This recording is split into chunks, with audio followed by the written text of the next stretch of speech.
বিরুদ্ধে আন্তর্জাতিক ফৌজদারি আদালতে গ্রেফতারি পরোয়ানা রয়েছে অনেক আগে থেকেই। এজন্য পুতিন যেখানে যান সেখানে তার অঢেল সিকিউরিটি নিয়ে যান। আর কদিন পরেই তিনি বুদাপেস্ট যাবেন। সেখানে যাওয়ার জন্য তাকে ব্যবহার করতে হবে ইউরোপের আকাশসীমা, যা ব্যবহার করা পুতিনের জন্য কখনোই সহজ হবে না, কারণ এখানে পুতিনের গ্রেফতার হয়ে যাওয়ার একটা সম্ভাবনা রয়েছে। তাই অনেকেই মনে করেছিলেন পুতিন হয়তো বুদাপেস্ট যাবেন না, কিন্তু এরই মাঝে পুতিন ঘোষণা দিয়েছেন তিনি অবশ্যই বুদাপেস্ট যাবেন এবং সাথে কি নিয়ে যাবেন তাও তিনি বলেছেন।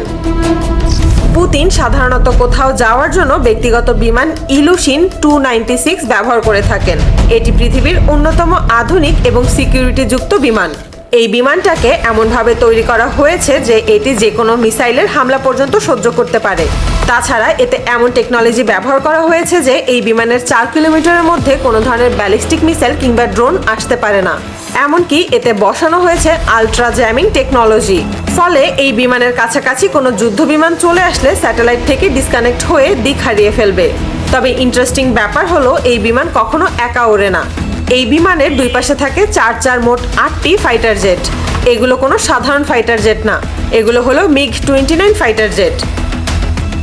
MiG-29কে বলা হয় ডগ ফাইটের রাজা, মানে এটি আকাশে যুদ্ধ করতে ওস্তাদ। এই যুদ্ধ বিমান এমনভাবে তৈরি করা হয়েছে এটি শত্রুপক্ষকে সামনাসামনি বসেই অ্যাটাক চালাতে পারে। এমনকি এই বিমান আকাশে থাকা যুদ্ধ বিমান এবং মাটিতে থাকা ট্যাঙ্কে একসাথে অ্যাটাক চালাতে পারে। এর আগেও পুতিন যতবার সফরে বের হয়েছেন পুতিনের বিমানের সাথে এই ফাইটার জেটগুলোকে দেখা গিয়েছে। শুধু তাই না, এদের সাথে থাকে বিশ্বের সবথেকে আধুনিক ফাইটার জেট Su-57। এই যুদ্ধ বিমানগুলোকে বলা হয় আকাশের শিকারী। এগুলো এমনভাবে তৈরি করা হয়েছে এটি শত্রুর কোনো রাডারে ধরা পড়ে না। এর গতি প্রতি ঘন্টায় 2200 কিলোমিটারের বেশি। এটি একসাথে 25টা বিমান টার্গেট করতে পারে এবং 13টি বিমানে একসাথে অ্যাটাক চালাতে পারে। সবথেকে অবাক করা ব্যাপার হলো এটি প্রায় 12 টন মিসাইল ও বোমা বহন করতে পারে। এই যুদ্ধ বিমান এতটাই পাওয়ারফুল যে যখনই শত্রুদের টের পায় যে আকাশে Su-57 রয়েছে তখনই তারা যুদ্ধ থামিয়ে দেয়। পুতিনের এই বহরের ঠিক মাথার 4 কিলোমিটার উপরে থাকে রাশিয়ার 6th জেনারেশন স্টেলথ বোমারু বিমান পাখদা। এটি পৃথিবীর যে কোনো রাডার ফাঁকি দিতে পারে, তবে মূল ব্যাপার হলো এটি সামনাসামনি যুদ্ধ করতে পারে না, অনেকটা আমেরিকার B-2 বোমারু বিমানের মতো। কিন্তু এই বিমান প্রায় 15 টন বোমা বহন করতে পারে। এটাকে এমনভাবে তৈরি করা হয়েছে একবার ফুয়েল লোড দিয়ে পুরো পৃথিবী ঘুরে আসতে পারে। আর এই পুরো বিমানের বহরকে কন্ট্রোল করে রাশিয়ার অত্যাধুনিক রাডার বিমান বেরিয়েভ। A sixth airstrike on a suspected drug boat in the Caribbean. And unlike previous attacks we've seen, this time an official says there were survivors among the crew that were targeted. No word overnight how many people may have been killed. But meanwhile, tensions in the region are escalating.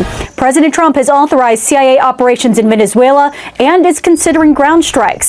The White House says the moves are aimed at fighting drug cartels while dismissing Venezuelan leader Nicolas Maduro as an illegitimate president.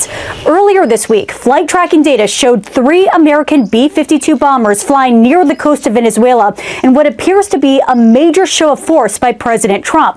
And now we've learned the U.S. admiral overseeing operations in the region is stepping down. ABC's Martha Raddatz says he's just the latest commander to part ways with Secretary Pete Hegseth.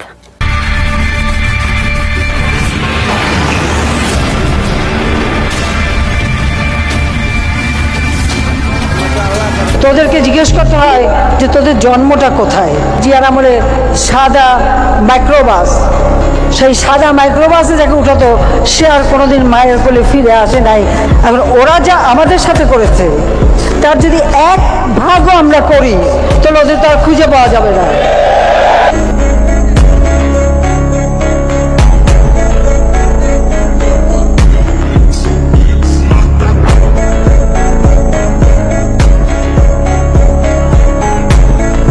Do you think Donald Trump can make America great again?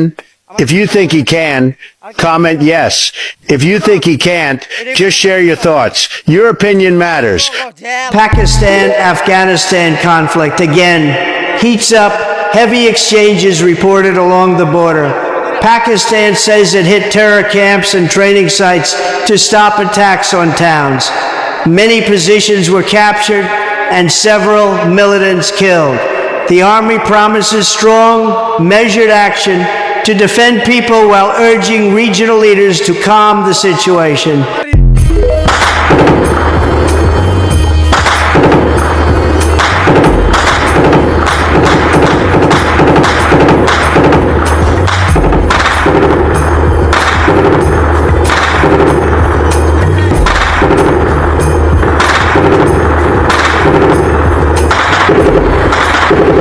Hey everyone, 100 bucks are waiting for you. Stop the picture in the right spot, comment your name, and get it from the bio.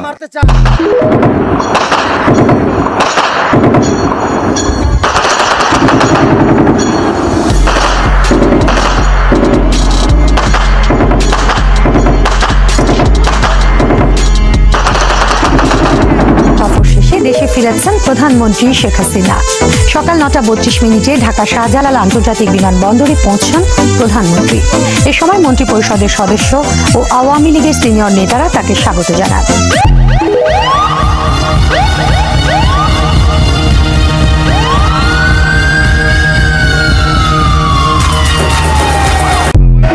বেঁচে গেছি এটা ঠিক, কিন্তু বারবার এই মৃত্যুর মুখোমুখি হতে হয়েছে।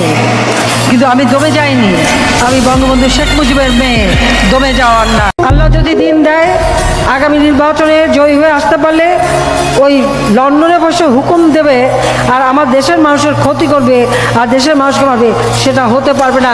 দরকার হলে ওটাকে ওখান থেকে ধরে এনে এটাকে শাস্তি